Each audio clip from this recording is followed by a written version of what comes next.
Assalamualaikum warahmatullahi wabarakatuh. Perkenalkan, nama saya Emamatul Qudsiyah dengan NIM 24225. Di sini saya akan sedikit menjelaskan tentang memahami proses lahir dan berkembangnya tiga kesultanan besar Islam.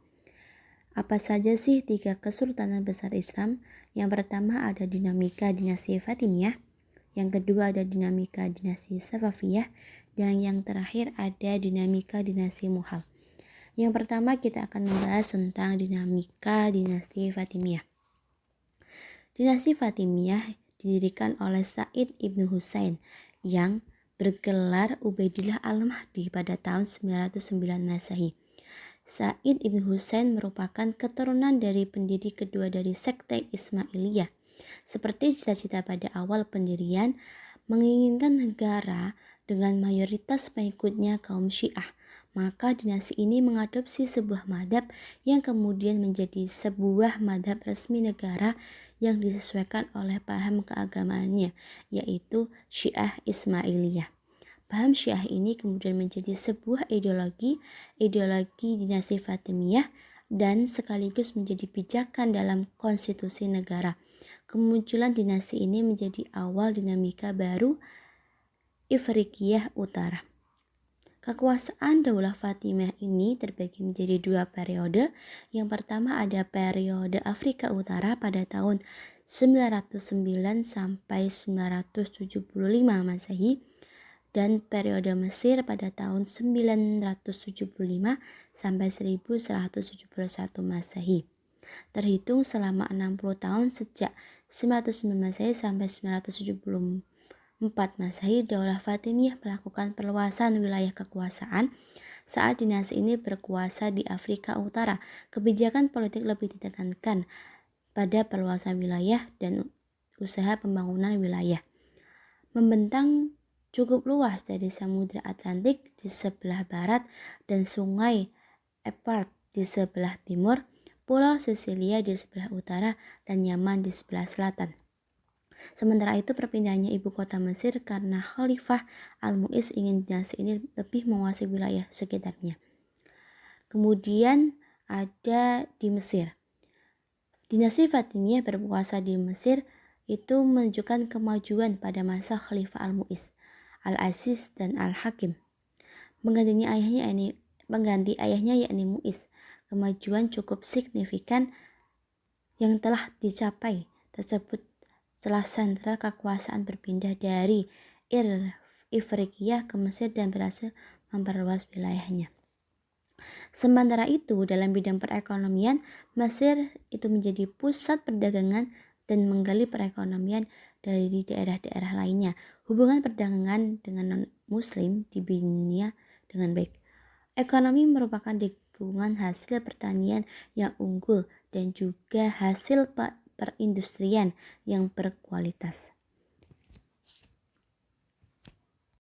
Yang kedua, kita akan membahas tentang dinamika dinasti Safawiyah. Tarekat Safawiyah berkembang setelah Safi al-Adin mengubah bentuk dari majelis pengajian tasawuf menjadi suatu gerakan keagamaan. Syekh Safi al-Adin mulai memimpin tarekat ini dari tahun 1301 sampai 1334 Masehi. Sempat tinggal Syekh Safi, pemimpin tarekat dipegang oleh putranya yang bernama Sadr al-Adin Musa pada tahun 1334 sampai 1391 Masehi. Pada masa kepemimpinannya berikut tarekat Safi dipegang oleh putra Ibrahim yang bernama Junaid 1447 sampai 1460. Keadaan telah berubah. Gerakan tarekat tersebut yang asal bercorak murni keagamaan telah menjadi gerakan politik yang berorientasi pada kekuasaan. Pada masa Ismail, gerakan Safi menjadi puncaknya. Sewaktu ini menjadi mursyid, ia mengkonsolidasikan kekuatan politik selama kurang lebih 5 tahun, 1494 sampai 1499 Masehi, sampai berhasil menghimpun kekuatan yang cukup besar yang akhirnya mampu menaklukkan penguasaan Shirvan.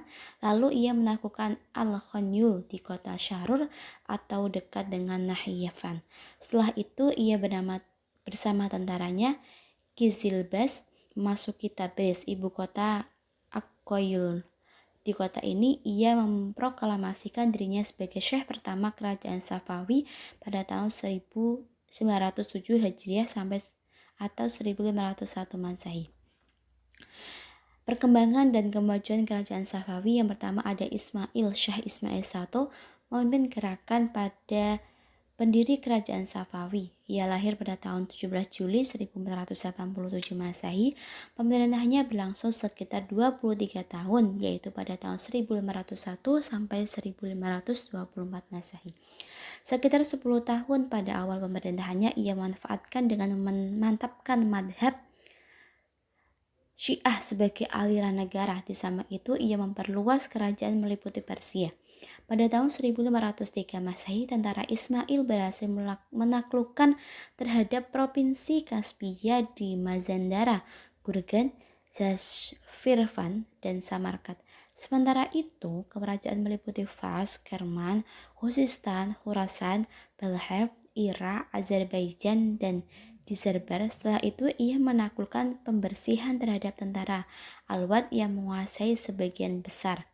Sepeninggal Ismail I, raja-raja yang menggantikannya tidak begitu berarti dalam mengembangkan kerajaan Safawi. Seperti Shah Tahmab, dia berkuasa pada tahun 1524 sampai 1576 Masehi. Yang kedua ada Ismail II, berkuasa pada tahun 1576 sampai 1577 Masehi, dan Mahmud yang berkuasa pada tahun 1577 sampai 1588 Masehi. Raja yang dianggap paling berjasa dalam memulihkan kebesaran kerajaan Safawi sekaligus membawanya ke puncak kemajuan adalah Syah Abbas I yang berkuasa pada tahun 1587 sampai 1629 Masehi. Nah, di sini ada dinamika politik.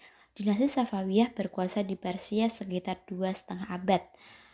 Kemajuan politik telah dicapai tergambar dalam perluasan wilayah mencakup daerah Khurasan sebelah timur, sekitar Laut Kaspia di sebelah utara, Asia Kecil di sebelah barat, dan Kepulauan Hormuz di sebelah selatan.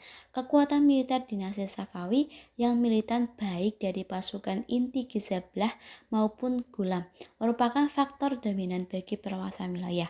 Adapun faktor lain menduduki antara lain besarnya ambisi para raja untuk mewujudkan kerajaan besar di bawah kekuasaan aliran Syiah, gencarnya melakukan propaganda ajaran Syiah, lemahnya kontrol militer daerah yang berada di wilayah kekuasaan Turki Utsmani maupun Mongol karena jauh dari pusat kekuasaan mereka masing-masing. Yang kedua ada dinasti ekonomi. Safawiyah mampu membangun proyek-proyek mercusuar, misalnya istana, masjid, jembatan besar, taman, dan lain-lain. Mereka juga dapat majukan industri perpadanan, brokat, kain sutera, porselin,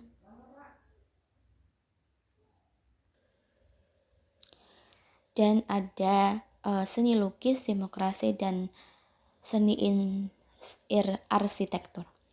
Kemunduran dan kehancuran kerajaan Safawi sebab-sebab adalah terjadinya kemelut dalam negeri, terjadinya konflik dalam keluarga raja, lemahnya para sultan, lemahnya pasukan kerajaan, dan konflik dengan Turki yang berkepanjangan.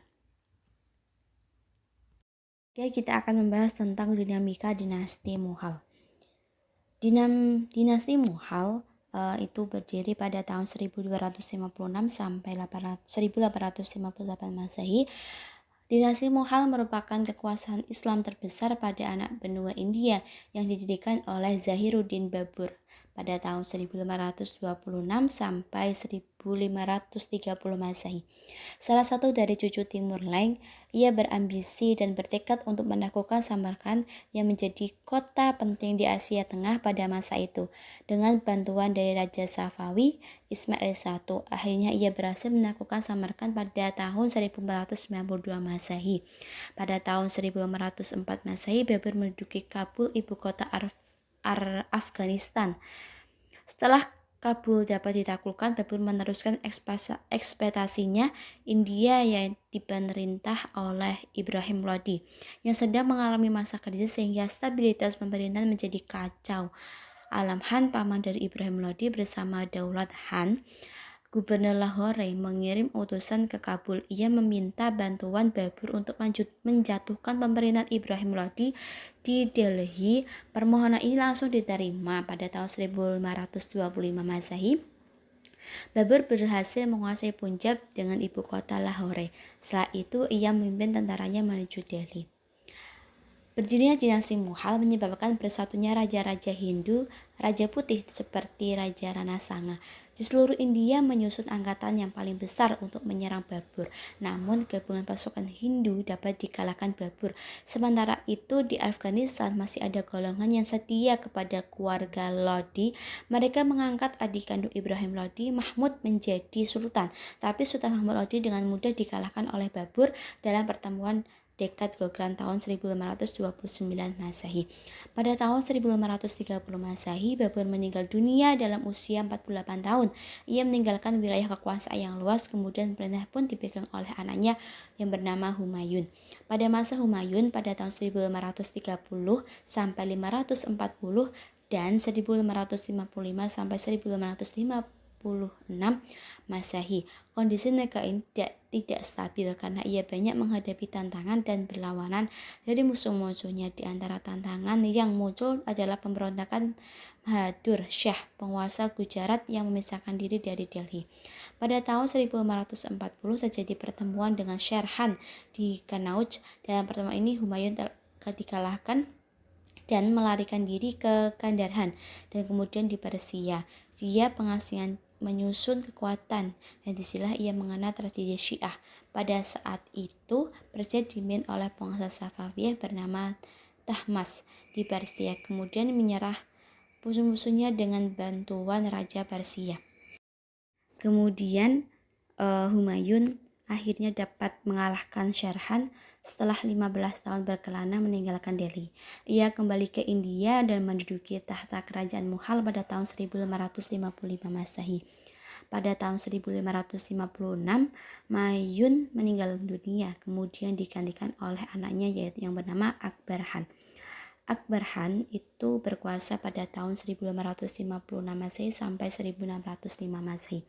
Sewaktu naik tahta berumur 15 tahun sehingga pada awal masanya pemerintahnya, Akbar menyerahkan urusan kenegaraan pada Bayram Khan, seorang Syi'i. Awal periode ini ditandai dengan berbagai pemberontakan. Bayram Khan harus menghadapi sisa-sisa pemberontakan keturunan Sher Khan yang masih berkuasa di Punjab. Selain itu, pemberontakan yang mengancam pemerintahan Akbar adalah Hemu, seorang penguasa Gwalior dan Agra.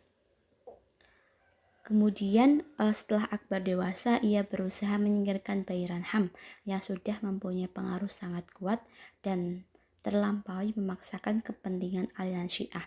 Bayram Khan mencoba untuk memberontak, tetapi usahanya ini dapat dikalahkan oleh Akbar di Julandur tahun 1561 Masehi.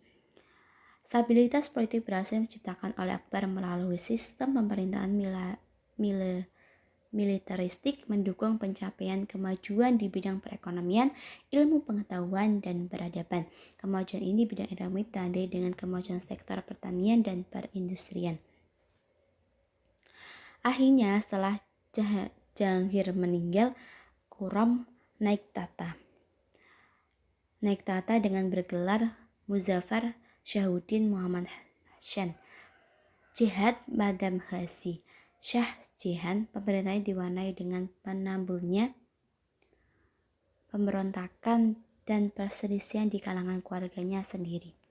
Seperti ibunya sendiri, adiknya Syahri yang mengukuhkan dirinya sebagai kaisar di Al-Abore. Namun pemberontakan ini dapat diselesaikan dengan baik. Kemudian Aurangzeb muncul sebagai pemenang karena telah berhasil mengalahkan saudara-saudaranya Dara, Suja, dan Murad. Aurangzeb adalah Sultan Mughal besar terakhir yang memerintah mulai tahun 1658 sampai 1707 Masehi. Dia bergerak sebagai Al-Makir pada Ghazi. Dia adalah penguasa yang berani dan bijak. Kebesaran sejajar dengan Akbar. Pendahulunya diakhiri pemerintah berhasil menguasai Dekkan, Baghdad, dan Oud.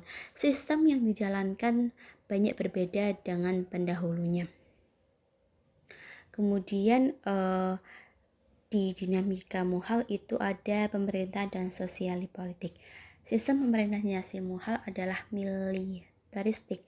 Pemerintahan di pusat dipegangkan oleh sultan yang bernama diktator. Sistem menonjol pada politik yang bernama sulhul atau toleransi universal yang diterapkan oleh Akbar. Dengan politik ini semua rakyat India dipandang sama. Mereka tidak dibedakan karena perbedaan etnis dan agama. Secara umum, politik sulhul ini berhasil menciptakan kerukunan masyarakat India yang sangat beragam suku dan keyakinannya. Terus di bidang ekonomi dan keuangan, pada masa kerajaan ini dengan berbagai macam pajak seperti pajak atas tanah, bea cukai, dan lain-lain. Selain itu, kontribusi Mughal di bidang ekonomi memajukan pertanian, terutama pertanian untuk tanaman padi, kacang, tebu, rempah-rempah, tembakau, dan kapas. Di samping pertanian, pemerintah juga memajukan industri tenun, yang mana kerajinan tenun berkembang menjadi pabrik tekstil pada masa Aurangzeb. Terus ada intelektual, pendidikan, dan pengetahuan. Pada masa Mughal, tiap-tiap masjid memiliki lembaga tingkat dasar yang dikelola oleh seorang guru. Pada masa Shah Jahan mendirikan sebuah perguruan tinggi di Delhi. Jumlah ini semakin bertambah ketika pemerintah pegang oleh Aurangzeb di bidang ilmu agama berhasil dikondivisikan hukum Islam dikenal dengan sebutan Fatwa 1 Al-Maghiri. Kemudian ada arsitektur, bahasa, dan sastra. Hasil karya seni arsitektur Mughal yang sangat terkenal bisa dinikmati sampai sekarang. Ciri yang menonjol pada arsitektur Mughal adalah pemakaian ukiran dan marmer yang timbul kombinasi warna-warni. Bangunan yang menunjukkan ciri ini adalah antara lain Benteng Merah, istana-istana, makam kerajaan, dan yang paling mengagumkan adalah Taj Mahal. Mungkin itu saja yang bisa saya sampaikan, kurang lebihnya mohon maaf. Wassalamualaikum warahmatullahi wabarakatuh.